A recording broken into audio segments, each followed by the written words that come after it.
December 18th, 2006. That's the day my guest attempted suicide.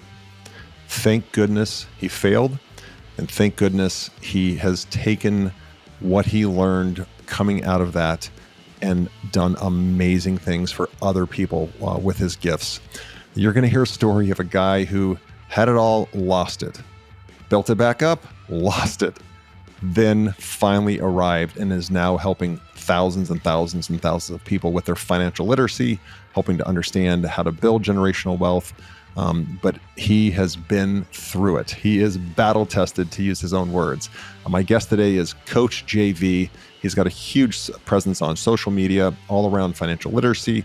And again, how do you reverse engineer your mind, your thoughts, and your approach to money so that you can have the most successful outcome possible? He is incredibly well-spoken and just, I think, a very balanced opinion on things like cryptocurrency, the Federal Reserve, just where we're going as a society overall. And he says it in a very genuine manner and also invites you to do your own research on it. I thoroughly enjoyed it. I know you will too. He woke up from a suicide attempt on December 18th, 2006. And in front of him was a book called The Secret. From that day forth, the next 15 years of his life have forever changed. After his attempted suicide, JV pursued a bachelor's degree and graduated from CBA Executive Banking School and soon escalated to vice president at a large bank. And after years of dedication to the corporation, he went through a spiritual awakening and started to see the system for what it is.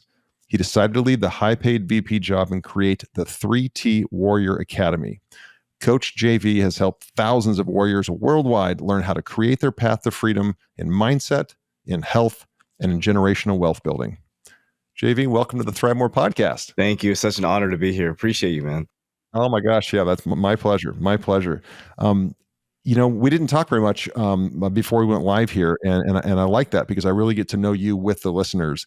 The intro, is pretty powerful because, you had this major life event, let's call it, and everything pivoted from there.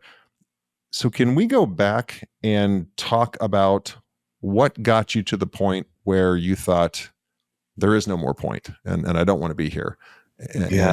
Let's talk about that first if we could.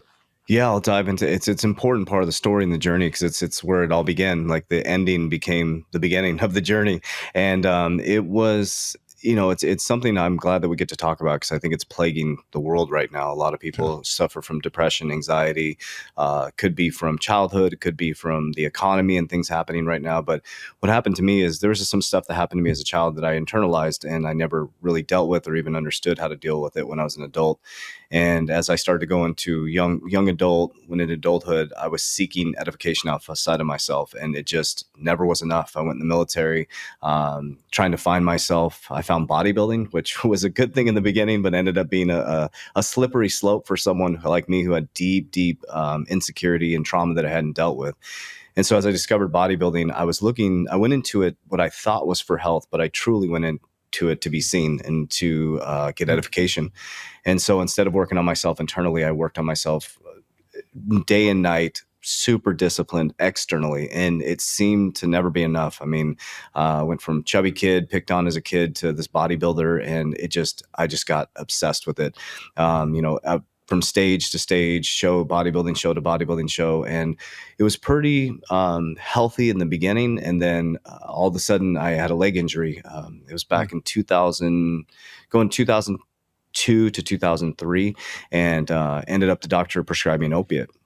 And for the leg injury, and I'd never experienced anything like that. And I was a clean cut guy, drinking stuff like that in the military, pretty clean cut dude.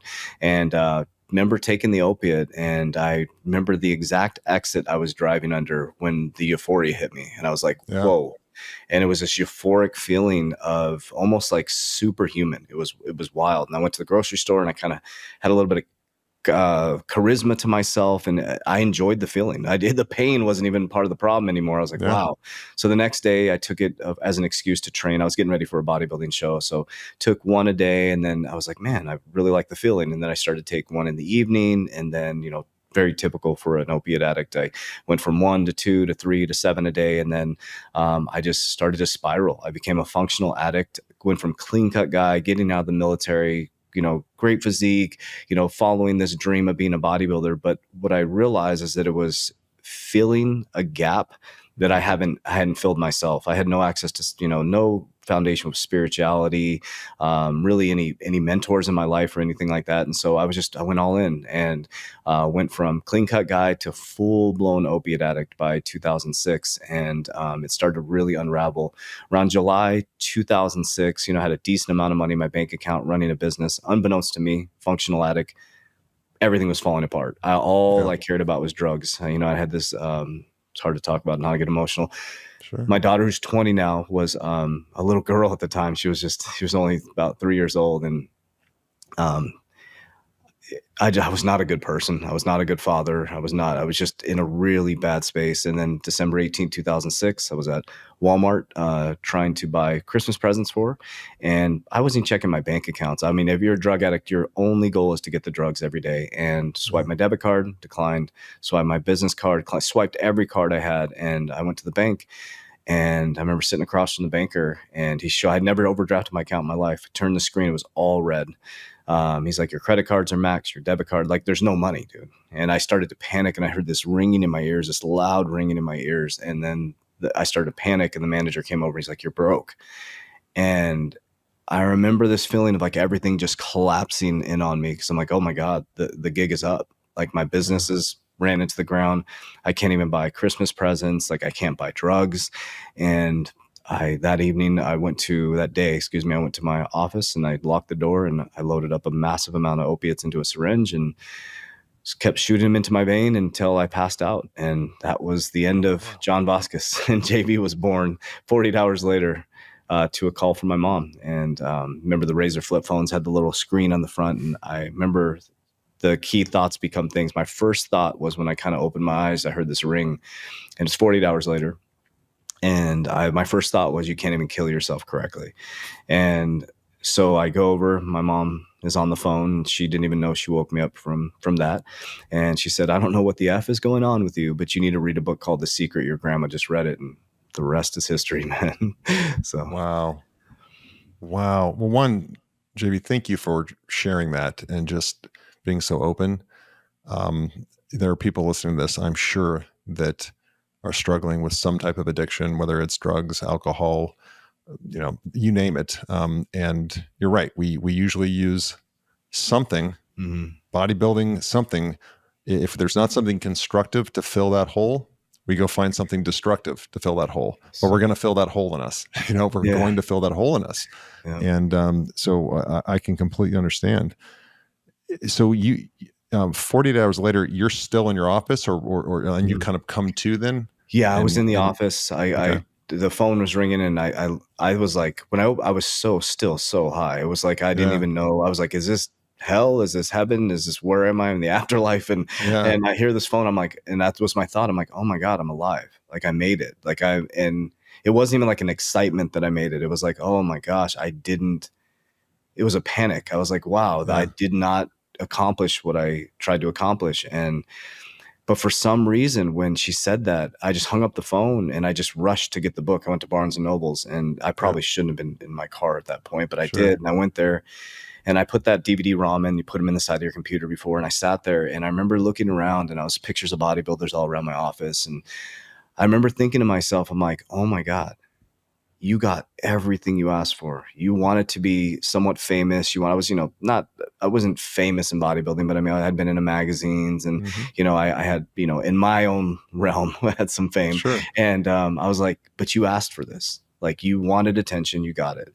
You were just in the wrong vehicle. And so I remember thinking, I'm like, you were just in the wrong vehicle. I'm like, if I did it that way, what if I can reverse engineer it a positive way? And now maybe I had an advantage, because I mean, I was on my back looking up. All my money was gone. Business is done. I mean, it was absolutely done.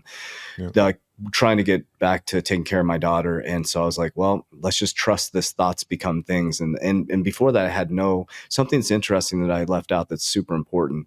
I wasn't raised, I was baptized Catholic as a kid, but I never went to church. I never was taught how to pray, never had any relationship with God or any spiritual teachings at all. And the interesting thing is that right before I committed suicide, I say committed, John Vasquez died, is I prayed. I was like, I Mm. knelt down and I prayed. I said, "Dear Father God." And so I start all my prayers with, "Dear Father God, I didn't want it to be this way." And I did this whole prayer, and then I did it. And I really believe, I truly believe that prayer was what my soul needed in order to live out the rest of my life. I really Yeah. believe that was the connection. And so the secret, the prayer, whatever it was, something wanted me still here. So Yeah. And if I picked up on this, then you go by Coach JV because you believe that that surname kind of passed that night. I, And yeah, I yeah. do. Yeah. John Vasquez died at the essence of John Vasquez. And interesting, this is a little small fact. My son, who was born on December 18th, 2015, he was born on the day I committed suicide, which Wow. was wild. And so he's supposed to be born on December 25th. He was born on December 18th. He came the day I committed suicide. So we named him. So he is the recreation of John J. Vasquez. And so Oh, I'm JV. I passed it on to him. I'm like, you can carry on that name properly. So oh, I love yeah. it. Yeah. That's beautiful. Wow. That is, man, we're like 10 minutes in and I'm just, whoa, my heart has moved. Mm. This segment is sponsored by Rockbox Fitness Franchising. Take control of your destiny and join the boutique fitness revolution with Rockbox Fitness. If you're ready to make a real impact in your community and own your own business that empowers people to achieve their best life, then Rockbox is the opportunity you've been looking for. They provide comprehensive support from site selection, upfit, training, and turnkey marketing, so you can open your studio with confidence and a strong recurring revenue member base. Visit rockboxfitness.com and click on franchise opportunities to learn more about this exciting venture in the fast-growing boutique fitness industry. It's time to turn your passion for fitness and for business into a thriving venture.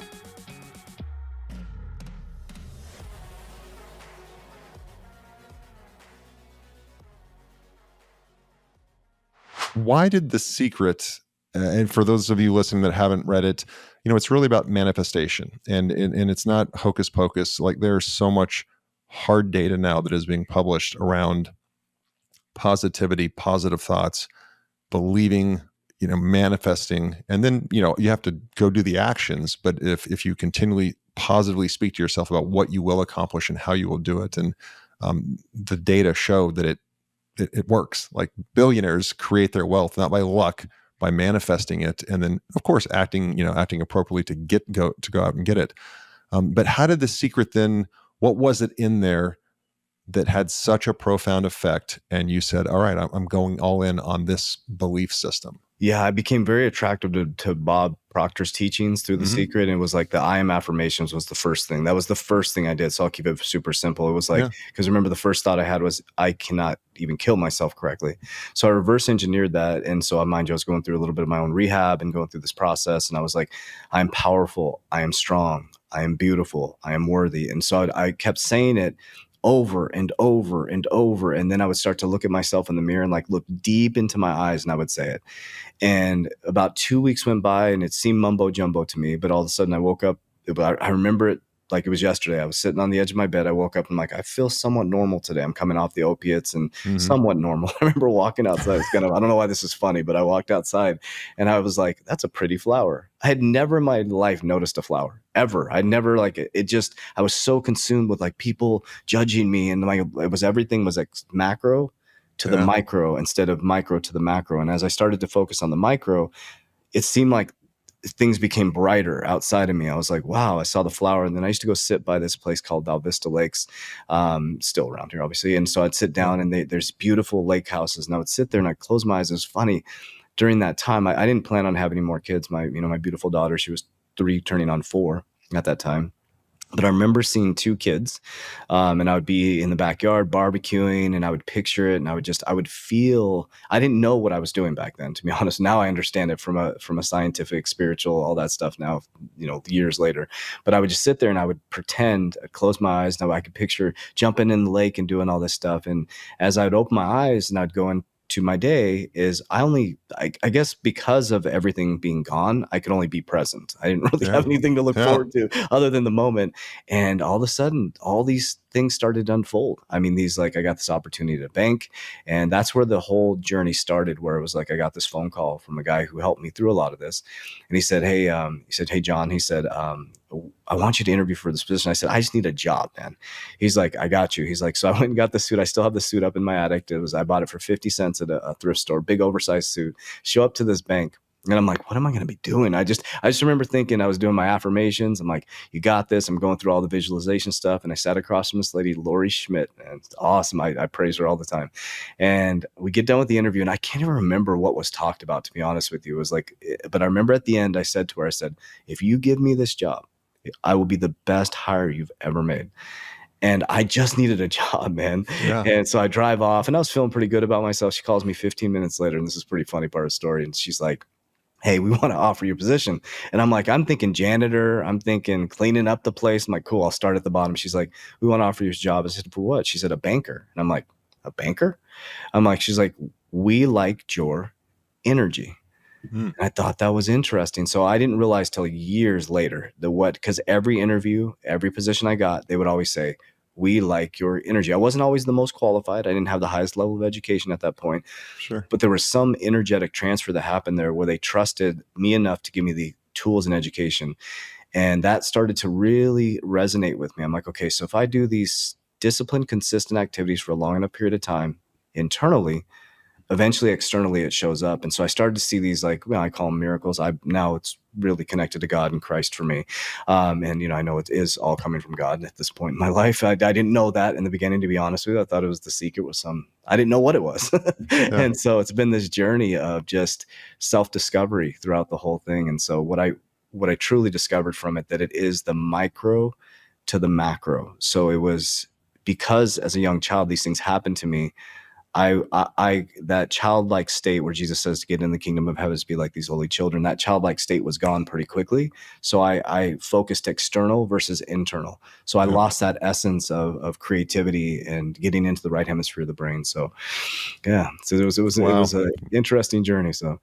Well, and then you had a really good ride in the banking industry, in the financial industry, but at some point you decided to leave that.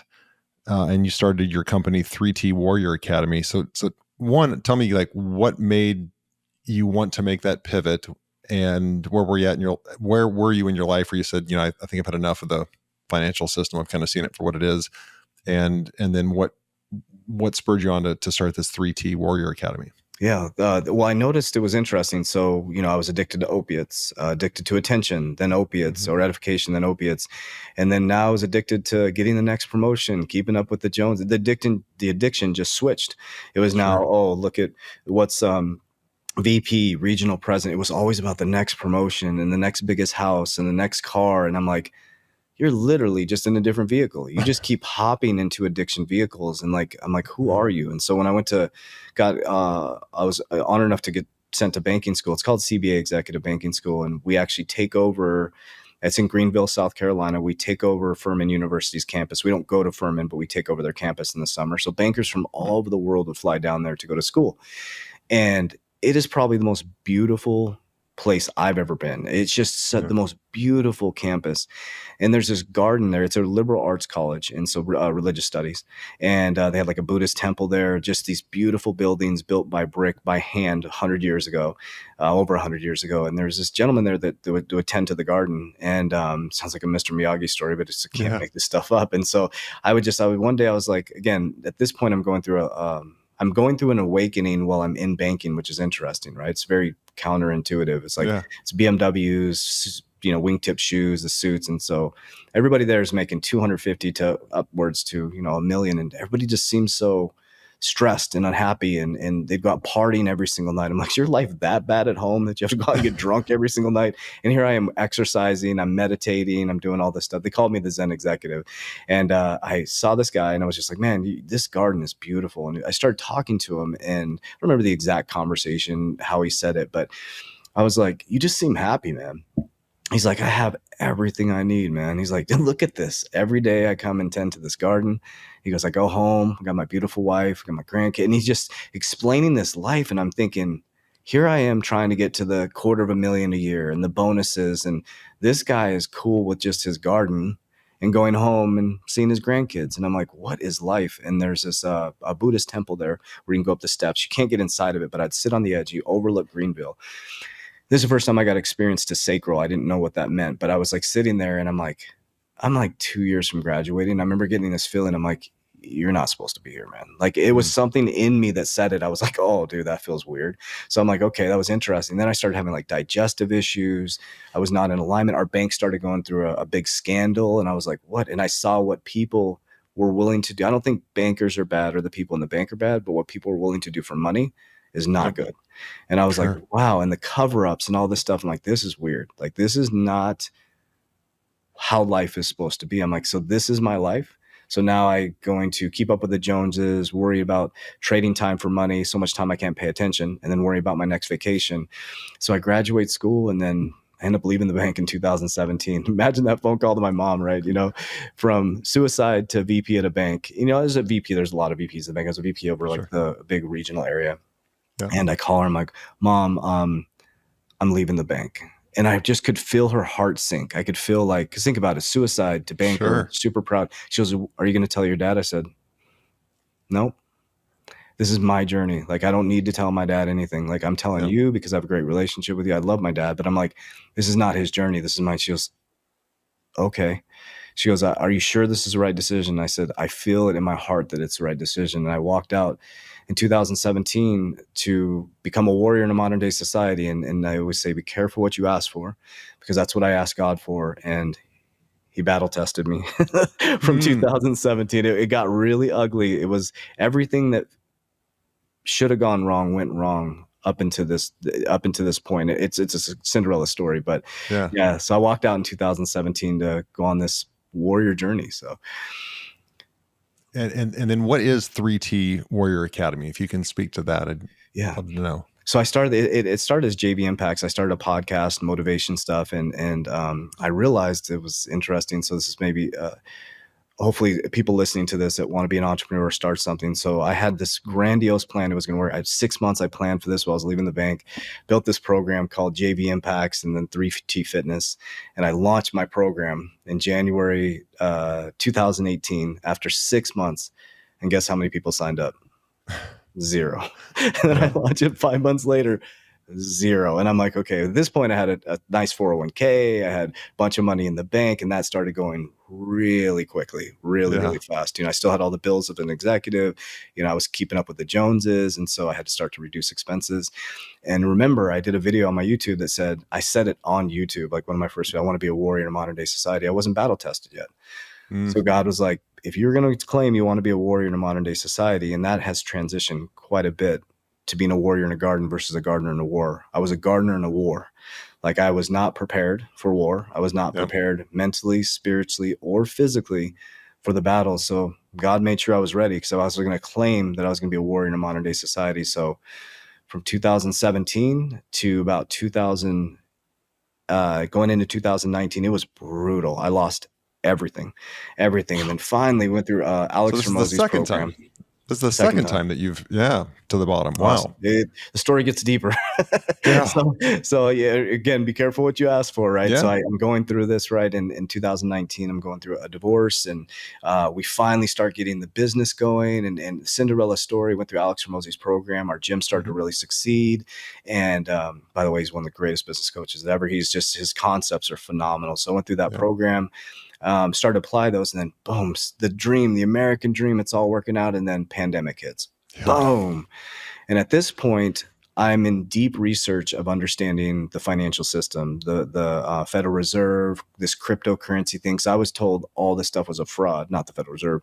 They wouldn't have told us that in banking, but Yeah. the crypto was a fraud. And so I started to like reverse engineer everything based on Jesus Christ's teachings, like inverting things. Like, I was like, if they tell me to look this way, I need to start looking this way. So I started, and I had a tinfoil hat on quite a bit, but I was going deeper and deeper and deeper.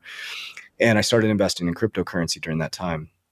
And I knew that that was going to be the future monetary system. And then all of a sudden, pandemic hits. Well, there was this moment where, again, they took away my ability to take care of my family. So I had to move back in with my parents. Like, imagine my father. Wow. Okay. I'm 43 years old. I walk out of a banking job. right? They're like, what an idiot, right? I walk out of a banking job and then I knock on their door at 43 years old during the pandemic. I'm like, can I move back in? 1,000 square foot home, 2 kids in tow. We move in. But I remember going on a walk with my mom, and this was 4 years ago. And I looked her in the eyes. I said, Mom, this will never, ever happen again. I am a generational shifter. So in that moment, I drew a line in the sand. This sign, it was like the Grand Canyon. It was so deep. I said, I'm going on the other side of this line. I'm not coming back. Number two is I'm going to rewire my brain to end up in a different, rewire the foundation, end up in a different situation, and I'm burning all boats. I'm not coming back. And she was like, I believe you. And so when I made that commitment to my mom, I realized that the reason why I moved back in, because I got to understand their wealth paradigm. I got to understand the deep subconscious mind programming around wealth or lack of wealth or Yeah. lack of conversation around wealth and understanding of money. So from that point on, I made it my commitment to understand how the financial system works, number one. Number two is understand how does money move through the system. And number three is I learned how to build generational wealth. And so I made it my mission. And so the academy kind of transitioned from mindset, the warrior guy kicking ass with kettlebells and running around screaming warriors rise to, hey, there's a deeper thing that we need. We need to understand financial literacy, financial education. For me and my family's divine masculine men, or us being divine masculine men, we need to protect our finances, our home, spirituality, mental, and physical. And so it evolved. And so we came back, and my daughter introduced us to TikTok. And we did a couple TikTok videos, and I had been posting, oh my God, I think it was 17 times or 7 to 17 times a day on average, back and forth for 4 years straight. Nobody was watching our content. And I just kept pushing, and then one viral video and we exploded. So our academy now is worldwide, 3T Warrior Academy. We've had over coming up on 9,000 people worldwide go through the academy since Wow. 2024. And yeah, so a very different life. It's more focused on financial literacy, but also, I guess, mind, body, spirit, the whole kind of all together then. Yeah, it's tipped quite a bit to financial, because Yep. that's what everybody wanted to hear from me. They were like, I think it's more in alignment with what we're going through as a society with 19% inflation. Our economy has tipped quite a bit. So I think people are looking for financial literacy. And so I feel that's what we provide for people. Yeah. I would love to get your thoughts too on, you said you did this deep dive on the financial system, and man, what I've learned in life is you want to figure something out, just follow the money. Just follow the money. Yes. And if they're telling you crypto's a scam and look left, you best be looking right, because usually that means the powers that be are just trying to figure out how to get in on it before they say, oh no, actually this is valid. This is valid, Yes. And so I would just love your commentary on, cryptocurrency, but also in how you see that playing out. And I don't want to lead your answer, but it just seems like the governments hate it because they can't control it. That's if you can't regulate it, you can't print more of it. Yes. It doesn't give them any power. Yep. You just nailed it. So first they resist it, then they sue it, then they regulate it, then they join it. So we're now in regulation and joining phase. So the very thing, I won't go too far back, but I want to share like a little historical pattern, this real quick bite size, just so people can understand this, just so they can have more to bite off to research. I think everybody should do their own research. 2009, Bitcoin was created. Okay. Some pseudonymous person created Bitcoin that nobody knows who it is, which is really interesting. Right. And the same time, Brazil, Russia, India, China, and South Africa created BRICS. Their main mission, you can look this up, is to de-dollarize from the American dollar. So they had this pseudonymous cryptocurrency thing that was created that you can literally transact outside the normal financial system. And then BRICS was created. Then we fast forward to 2020. We all went through 2017. Jamie Dimon and Larry Fink, the two biggest bankers in the world, were telling us cryptocurrency is a fraud. It's used for money laundering, rat poisoning. It was just nonstop bashing of Bitcoin, right? And cryptocurrencies. At the same time, JP Morgan is creating Onyx, which is its own blockchain, JPM coin. So then we transition, we go through the pandemic. More money was printed than in history. Now, if we back up to 1913 when the Federal Reserve was created, all the way to 2024, the value of the dollar has collapsed almost 98 to 99%. We have more debt than we have income in the system. Okay. Remember, 2009 Bitcoin was created. BRICS works to de-dollarize.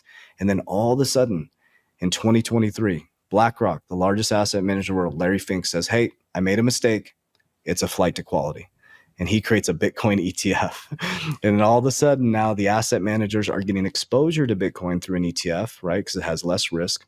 Yep. At the same time, a company called Ripple was battling the SEC for 4 years. The case just settled right in 2024. And then all of a sudden, the presidential election or presidential campaign is all about Bitcoin, right? And Trump is announcing his own blockchain banking system, which is called, I think it's called Liberty Financial, Liberty World Financial. So we went from cryptocurrencies a fraud to it being a Bitcoin ETF, which is that people can legally and ethically and morally go into Bitcoin. And our government right now has more debt than it has income. And Bitcoin is literally a solve for the American financial system. If they pulled, and they said that, if they built a bill, if they pulled Bitcoin underneath the treasury, it'll shrink our debt by 2045. So that's a lot of information in a short amount of time. But our economy is not sustainable. We cannot continue to keep printing money. We cannot continue to run with this type of debt. We don't even collect enough taxes from Americans to pay the debt on our interest. So I'll stop there, but it says it went from it's a fraud to it literally is the solve for the American financial system. Yeah. Yeah. For those of you that are listening and hearing this for the first time, or just, wanting to know more about it, just like Coach JV said, do your own research, and you're going to find stuff that's on the far extreme of both sides of the argument, but, try to find it in the middle. But anytime a government can just willy-nilly print money, just make it, because there's nothing that's backing this money. There's no gold standard. There's nothing. It's just, we as a government say this money is worth something. Mm-hmm. And look at other countries that have done that. Their currency isn't worth a whole lot right now, Right. because they just continue to print it. And if you don't have something that has a finite resource behind it, where Bitcoin can only be, only so much Bitcoin can be, to use the term, manufactured or Mm-hmm. created, it creates scarcity. And when you have scarcity, you have value. Same reason a diamond is valuable, or the same reason that any rare metal is valuable. It's because there's scarcity. But when money can just be printed just as much as they want to print, well, there's no scarcity, so it has much less value. And that's the easiest way, I think, for people to understand inflation. When you can print more of it, it has less scarcity. And if tomorrow there was a diamond, under every rock you turned over, that wedding ring on your wife's finger wouldn't be worth a whole lot, because there's no scarcity. Yep. And that goes into financial education, financial literacy. Was like the system that we grew up in, the American education system. It didn't teach us true economics or even macroeconomics, right? They didn't teach us what money truly is. As we were taught to go to school, get a job, and trade time for money, right? Now it's trade time for money, so much time you can't even pay attention with inflation. And so Americans are in this polarizing position right now where they can't even breathe.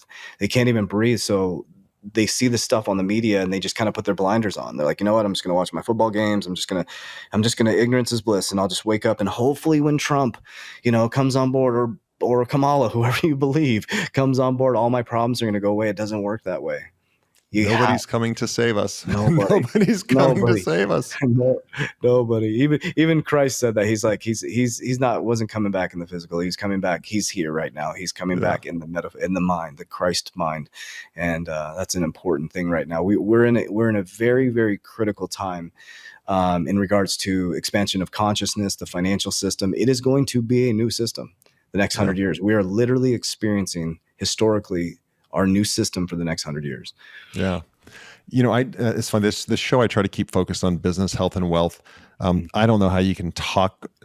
I don't know how you don't talk about politics or world dynamics if you're talking about business and wealth, because they're so intertangled or intertwined.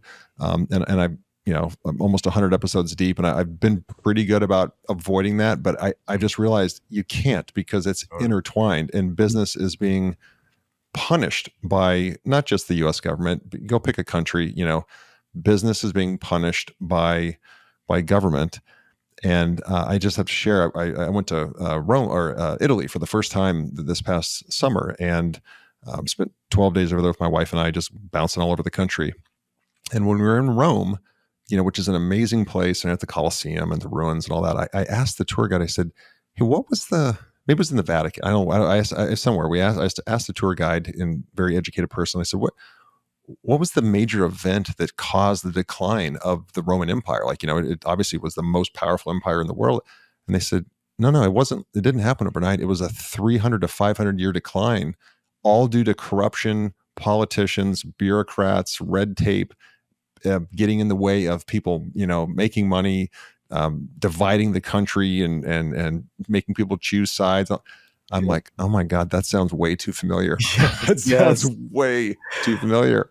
I use that example all the time, the Roman days, the Trojan, like people, that's why I really encourage people to not believe a word I say, to go find out for themselves, do Yeah. research. Like, don't just trust what you hear, like go deep. Like you're right. It was 3 to 5. A great person to study is Ray Dalio, The Changing World Order. Mm-hmm. He goes back 500 years and you can see the cycles. We're now at the changing world order. It's large debts, wealth gaps, massive wealth gaps, weak leadership. You guys can decide if we have weak or strong leadership. That's your choice. They have a debt, right, where we have more debt than we have income. Then civil war. Well, what's happening right now is the left, doesn't matter what side you're on, the left hates the right hates the left. And then inside the right, we're starting to get some division with, a little deeper into the politics, into Israel and Gaza, and everybody's making decisions. And it's just like the Roman days. And this happens in human history. Oh, Jesus came back on a donkey after 18 years and flipped over the money changers. I mean, it keeps happening in humanity. It's a human, that's the biggest thing that I learned through my suicide experience. I, I was macro to micro. Now I'm micro to macro. It's not like you said it. There's not a savior. There's nobody coming to save us. Like I was able to, even though it was tough, and during the Biden administration for talks business specifically, it was very tough for us to. We have 6 companies, and we have inflation crushed us. I mean, crushed us. We gave our team members a 20% raise last year. We couldn't do it this year. I could not do it. We wouldn't be in business, and so it was much more difficult to run my businesses. But we still built wealth. Like that was the thing. Biden, Kamala, whatever. I mean, I have my own opinion who I would like to win, but I'm still going to win. Yep. That's the thing. Yep. Agreed. Winners figure out a way to win. Just, let me see the sandbox. Okay. I'll figure out a way to win. Like that's what winners do. This segment is sponsored by Beamlight Sauna Franchising. Are you looking to take control of your destiny and own your own business? Do you want a great brand in a rapidly growing market? Well, Beamlight Sauna is a nationwide health and wellness franchise with amazing opportunities in select markets. You can bring the power of infrared sauna and red light therapy to your community while you build a thriving business. Beamlight Sauna offers support that includes site selection, build out, even pre-launch programs and turnkey marketing so you can open your studio with a large recurring revenue member base. To learn more about business ownership and franchise opportunities in the fast-growing health and wellness space, go to beamlightsauna.com. That's BEEM lightsauna.com and click on franchise opportunities to learn more. I wanted to ask too, like you have this in your book, you have what you call the 5P framework. Yes. And if you could just openly share what that framework is and how the listeners, of course, they should get your book and really dive into it and seek out your program. But if you can talk about that 5P framework, that'd be great. Yes, absolutely. So I had to really think of, how did I get here? How did I go from broke on my parents' couch? Well, I knew how to make money. I just didn't know how to save it or how to grow it, right? And so I was like, well, how did I go from broke on my parents' couch to now financial freedom and building generational wealth now? First was financial literacy. So step 1 is financial literacy. You have to understand what money is. You said it, like there's no value to our money. So when you start to understand that, your outlook on money changes, like where that goes into where you're going to store your money. How are you going to move money through the system? The 1% always remains the 1%. So I had to understand financial literacy. Who is the Federal Reserve? What is money? How do markets work? What is interest rates? What does it mean with inflation? What do job markets? What is empty money supply? So financial literacy is understanding what money truly is. Then once you understand financial literacy, then you got to get disciplined financially, like extremely disciplined. Number 2, which is looking at debts and non-negotiables, right? At Americans, we're indoctrinated to buy things we can't afford and borrow against our future self. So I started transitioning into looking at debts and non-negotiables, like what are my non-negotiables to survive, right? Then from there, you start to create earning, right? So maybe you lower your debts, look at your non-negotiables, and then from there, once you figure that out and you get everything cleaned up, then you start to step 3 is you learn how to earn, right? How do we earn, right? So if you're in a job, if you can reduce your debts, you can get your non-negotiables, reduce your debts, you create a little bit of income. So now what do we do with that income? We don't go buy a nicer car, we don't go buy nicer shoes. We start to put that and take sovereignty of our wealth and start to invest in like the capital markets. Could be crypto, could be stocks, could be bonds, it could be whatever you think works best for your thesis. So number 3 is learning how to earn. So we don't want to just trade time for money. We want to take that money that we get from trading time for money and then using the money free up time. And then as we go into 4, we want to learn. So we learn how to earn, right? Then we learn how to invest, like invest in the capital markets. And number 5 is most important. Once you get all that set up and going, you want to protect your family. So for me, I use what's called the Rockefeller waterfall system. I'm not touting the Rockefellers. It's a type of system where the Rockefellers are the richest family in the world, and the Vanderbilts ran out in 7 years. So we have what's called a Rockefeller Trust, a dynasty trust over all our investments. Yep. And so for me, I'm manifesting to the next lifetime, to the next legacy. So when I pass, there's rules and parameters so that there's financial literacy that passes down from generation to generation. So the 5P framework is what I followed. And I built the framework like 12 months in when, I mean, it was funny talking about this stuff because I almost felt embarrassed, but I was like, hey, I'm just going to take people on the journey. Like, here's where I'm at in this current paradigm. Okay, here's what I learned. Here's where I'm at now. And now I'm in a totally different paradigm, right? And now I'm going into the wealth paradigm. And I did it in 4 years. It can possibly now. I give, I put it out and share what it is. I hit a really nice bull run in the cryptocurrency from 2020 to 2022, and now we're about to do it again. But if you understand the waves of energy, and this is important, the 1% will always remain the 1% until you understand, you said it, where does the money go? Follow the money. Once you follow the money, you'll start spending different. You'll start investing different. You'll start understanding money different, right? And so we have to get out of that frame of mind and just go into a job, trading time for money. I keep saying this, so much time we can't pay attention. We have to start paying attention. Yeah. You made a comment earlier. I just chuckled to myself. You're like, yeah, I was going down the rabbit holes. I was definitely wearing the tinfoil hat. But for all the listeners, like, and if you've listened to me, I'm pretty moderate when it comes to this stuff. But when he said Ray Dalio is a multi. I think he's worth 40, 60 billion, something. It's maybe 100 plus now. I don't know. All self-made. Ray Dalio has already made his money. He's in his late 70s. He doesn't have a dog in the fight, so to speak. And he is shouting what is about to happen from the rooftops. Yep. And he's not just two guys on a podcast. Like, he is Ray freaking Dalio. And what research the dude, built the most successful hedge fund ever. And he's like, I'm telling you, this is what's going to happen, because all you have to do is study every major civilization, every dominant civilization and country for the last 2,000 years. Yep. It's right in front of us. Like, it's so highly predictable. And I just know that, some people may listen to this and go, oh, that's all doom and gloom and blah, blah. You and I are just really sharing what we've gotten from really, really, really smart people. And it just makes sense. It just makes sense. That doesn't mean that go sell everything and move to the mountains by any means, but it does mean educate yourself, understand how to protect yourself with trust, like you just said, how to make sure you're investing and earning the way that people that continue to stay in that 1% are. Don't hate the player, man. You can hate the game, but don't hate the player, right? Yep. And it's like, it's Ray Dalio. Ray Dalio, Robert Kiyosaki, Jamie Dimon's warning now, Larry Fink is like, why would I tell people when I get an educated conversation with people, I said, let's just put our logical hat on. Okay. We'll just play a little game really quickly when people talk about crypto. So you're Larry Fink, the largest asset manager in the world. Okay. So I'm Larry Fink. You come walking into the boardroom and you're like, hey, Larry, I got this idea. Okay. So there's this great investment. It's only going to be mine for the next 116 years.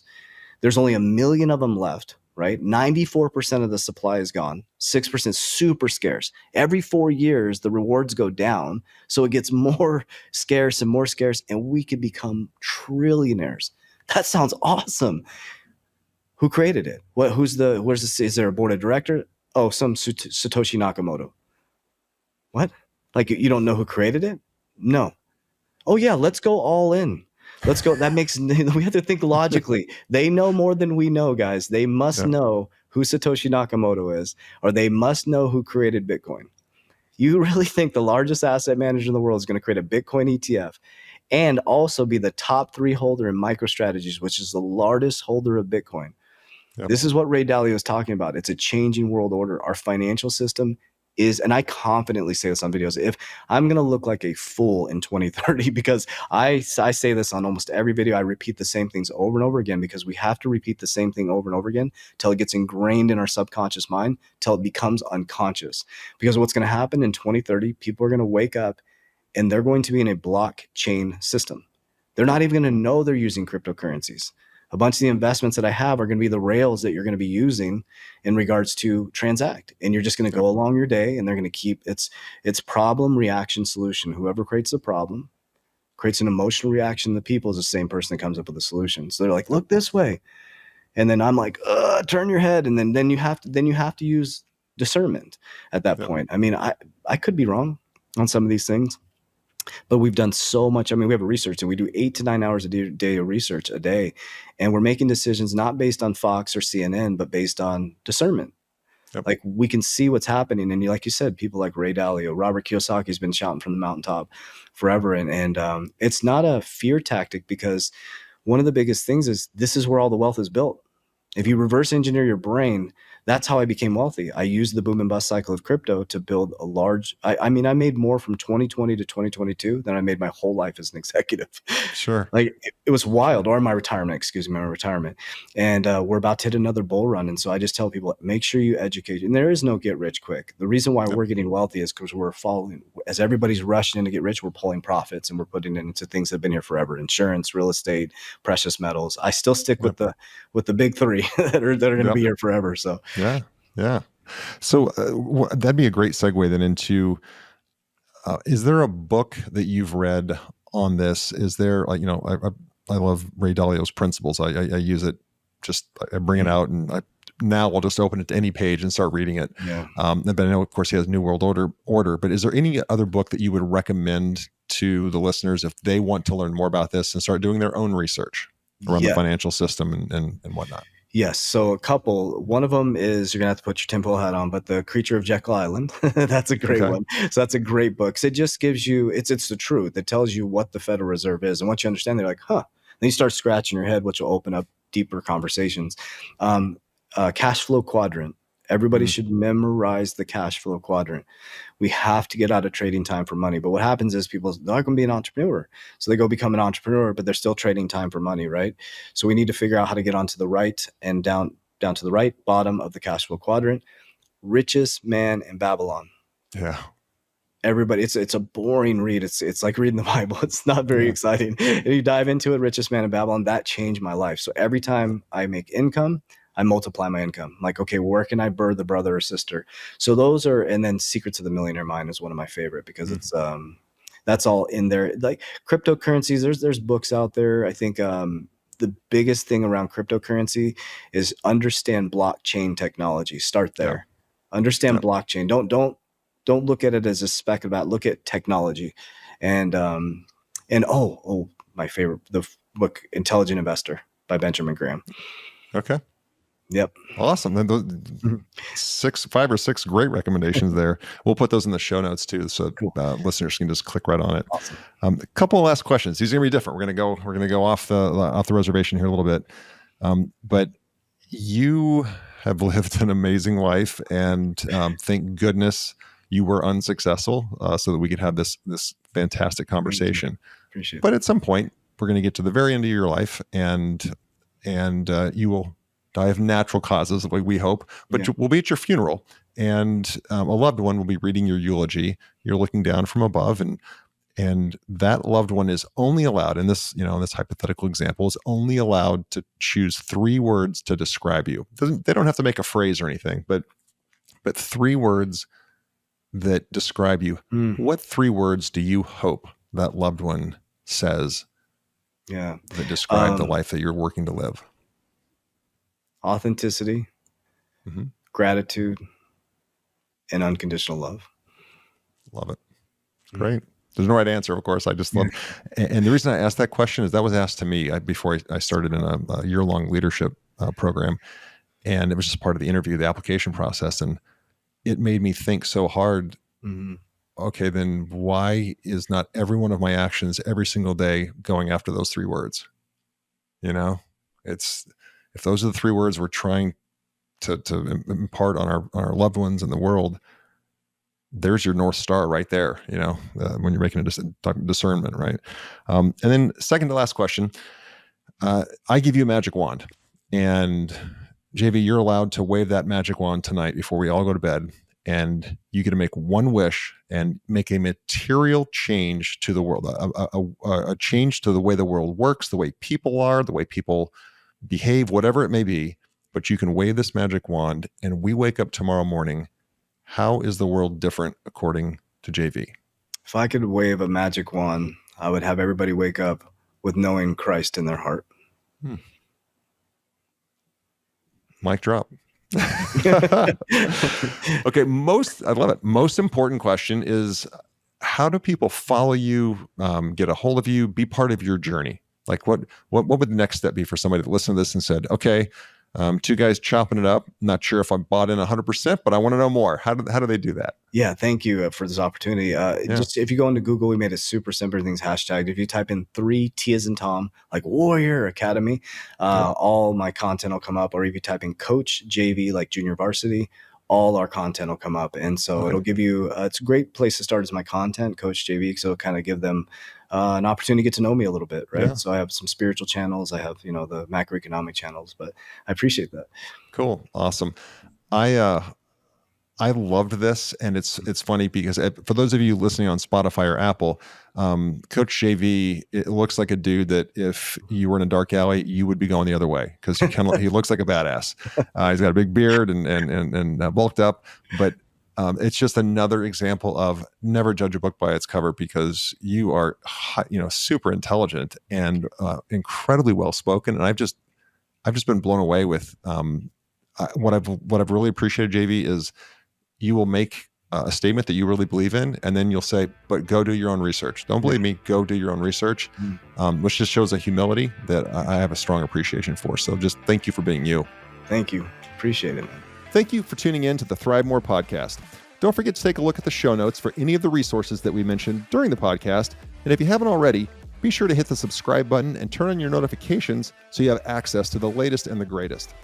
You can connect with me on any of the socials at Real Roger Martin. And be sure to check out our website, ThriveMoreBrands.com. There you'll find information on the brands we support and information on franchising. Thanks again for tuning in.